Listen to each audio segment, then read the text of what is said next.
ក្នុងវីដេអូនេះយើងតពីវីដេអូមុនដែលវីដេអូមុនយើងនិយាយពី light source ហើយខ្ញុំក៏បានបង្ហាញរូប spare ចំនួន3ដែលមានទិសដៅ light source ខុសគ្នានិយាយទៅយើង review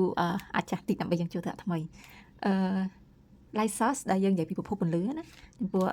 spare មួយនេះប្រភពពន្លឺវានៅខាងស្ដាំដៃមែនទេចឹងហើយតើវាមានសម្បត្តិនៅខាងឆ្វេងដៃហើយ spare មួយនេះគឺពន្លឺគឺនៅខាងលើហើយ spare មួយនេះពន្លឺគឺនៅខាងឆ្វេងដៃសម្រាប់ពន្លឺបែបនេះសម្បត្តិបែបនេះគឺនៅពេលដែល spare ហ្នឹងនៅតែមួយចុះបើសិនជា spare ហ្នឹងនៅជាប់គ្នាច្រើនតើវាមានរូបរាងយ៉ាងម៉េចហើយនេះគឺជារូបភាព overlap របស់ spare នៅពេលដែល spare នៅជាមួយគ្នាច្រើនអញ្ចឹងជាប្រកបជារូបរាងបែបនេះដូចជាវីដេអូទី1ខ្ញុំបាននិយាយថាចំពោះ object ណាដែលនៅគៀកភ្នែកយើងជាងគេវាប្រកបជាមានទំហំធំជាងគេហើយបើសិនជាវានៅកាន់តែឆ្ងាយវាកាន់តែតូចទៅ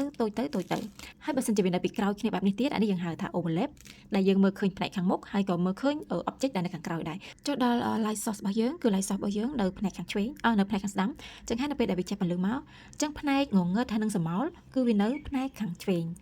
តើស្រមោលហើយនឹងម្លប់ទាំងអស់នេះវាមានភាពខុសគ្នាអីជាមួយនឹងspare នៅពេលដែលវានៅម្នាក់ឯងនៅពេលដែលវានៅម្នាក់ឯងគឺវាមានតែមួយឯងអញ្ចឹងស្រមោលនិងម្លប់របស់វាគឺវាមានតែខ្លួនឯងប៉ុន្តែបើសិនជាវានៅ overlap ជាមួយ spare ច្រើនបែបនេះអញ្ចឹងស្រមោលរបស់ spare ផ្សេងប្រកបជាចាំងទៅលើ spare មួយទៀត spare ដែលនៅពីក្រោយ spare មួយនោះនេះឃើញបែបនេះ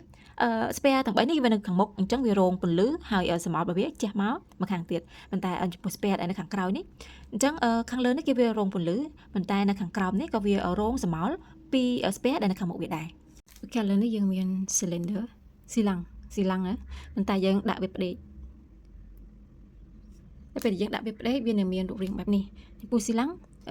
ដាក់ពីឈោយើងឃើញរូបរាងវាពេញប៉ុន្តែនៅពេលដែលយើងដាក់វាផ្ដេកបែបនេះស៊ីឡាំងនេះមានប្រហោងនៅពេលដែលយើងដាក់វាផ្ដេកបែបនេះគឺរង្វង់នៅខាងមុខនេះគឺវាមានទំហំធំហើយនឹងវាកាន់តែតូចទៅហើយទំហំនៃការតូចនេះគឺវាមានទិសដៅរួមតូចរហូតតែមើលលេងឃើញណាទៅកាន់តែឆ្ងាយគឺកាន់តែរួមតូច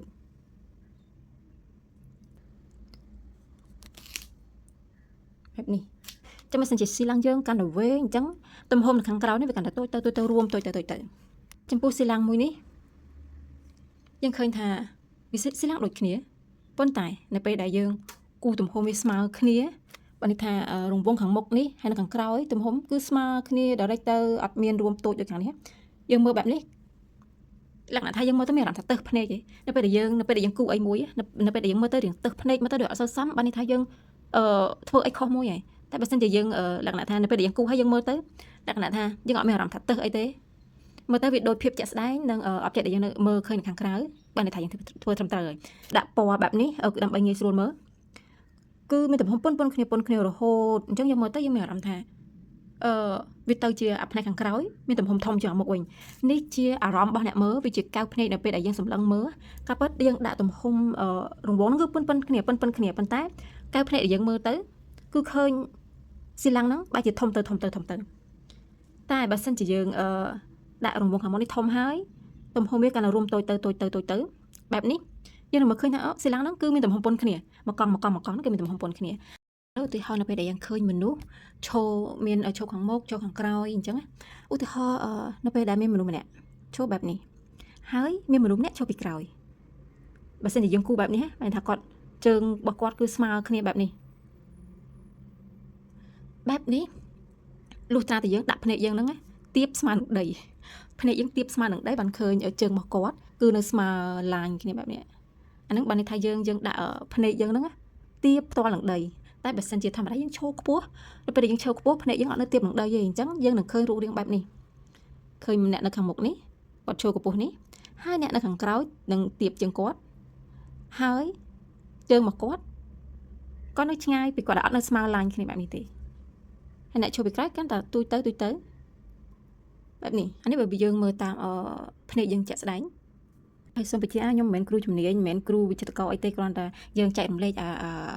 ការយល់ដឹងខ្លះចឹងណាសម្រាប់អ្នកដែរចូលចិត្តគូហើយបើគិតថាអ្វីដែលខ្ញុំបង្ហាញទៅវាត្រឹមត្រូវសមហេតុផលគួរយកទៅអនុវត្តនឹងឃើញជាក់ស្ដែងហើយព្រោះការគូគឺយើងអាចគ្រាន់តែប្រើទ្រឹស្ដីយើងយកទៅគូជាក់ស្ដែងមិនយើងមើលឃើញពីភាពខុសគ្នានិងភាពត្រឹមត្រូវហើយម្យ៉ាងនៅពេលដែលខ្ញុំព្យាយាមបញ្យល់គេអញ្ចឹងធ្វើឲ្យខ្ញុំនឹងចង់ចាំហើយនឹងយល់វាកាន់តែច្បាស់នៅពេលដែលយើងចង់ចេះអីមួយវាជាការពិតនៅពេលដែលយើងចង់ច្បាស់លាស់អីមួយគឺយើងព្យាយាមបញ្យល់គេ រៀនហើយបញ្យល់គេនៅពេលដែលយើងបញ្យល់គេគឺយើងចងចាំជាងយើងរៀនទៅទៀត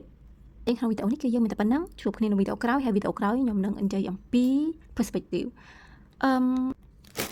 perspective នៅពេលដែលខ្ញុំបកប្រែទៅគេថាទស្សនវិស័យប៉ុន្តែបើប្រើនៅក្នុងការគោរពបែបនេះអត់ដឹងប្រើឲ្យចំពាក្យថាម៉េចទេប៉ុន្តែគាត់ថាអត្ថន័យរបស់វាគឺសំដៅទៅលើការមើលឃើញរបស់យើងណាអូខេជួបគ្នាក្នុងវីដេអូក្រោយ